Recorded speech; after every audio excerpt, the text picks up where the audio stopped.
Thank you. धूम मचाले धूम। Background में आप ये गाना सुन रहे हैं। वाकई जोहरान ममदानी की जीत ने अमेरिका ही नहीं दुनिया भर में धूम मचा दी है।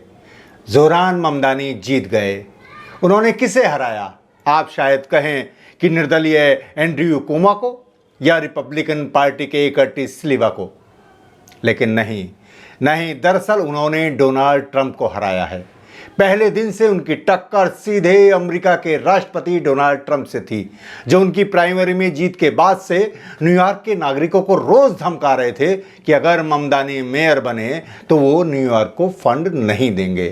तभी ममदानी ने जीत के बाद कहा कि डोनाल्ड ट्रंप, मुझे पता है आप देख रहे हैं, सुन रहे हैं, मेरे पास आपके लिए 4 शब्द हैं, वॉल्यूम जरा तेज करो।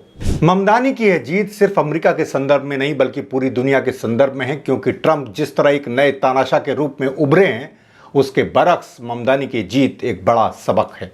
ममदानी की जीत इसलिए भी अहम है कि उन्होंने अमेरिका में जनवादी मुद्दे उठाए।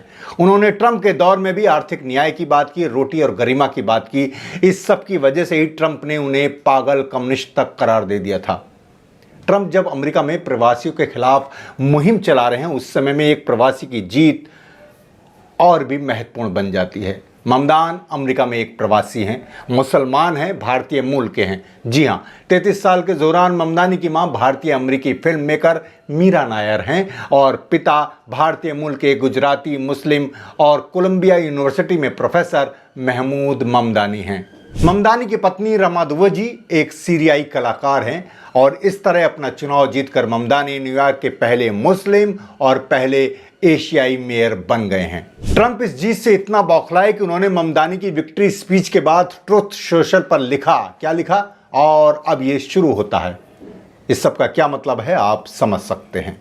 ममदानी के अलावा भी इस बार मेयर और गवर्नर के चुनाव अमेरिका के लिए बेहद खास रहे। ममदानी की तरह ही भारतीय मूल के आफ्ताब पुरेवाल दोबारा चुनाव जीतकर सिंसिनाटी सिटी के मेयर बने। उन्होंने रिपब्लिकन उम्मीदवार कोरी बॉमन को हराया, जो अमेरिका के उपराष्ट्रपति जेडी वेंस के सौतेले भाई हैं। इसके अलावा गवर्नर पद के चुनाव में वर्जीनिया में स्पेन बर्गर और न्यू जर्सी में मिक्की शेरल यानी 2 डेमोक्रेटिक महिला उम्मीदवारों की जीत हुई है, जिससे यहाँ के 50 राज्यों में 14 राज्यों की कमान अब महिलाओं के हाथ में होगी। यह अमेरिका के लिए देश का अब तक का सबसे बड़ा आंकड़ा है।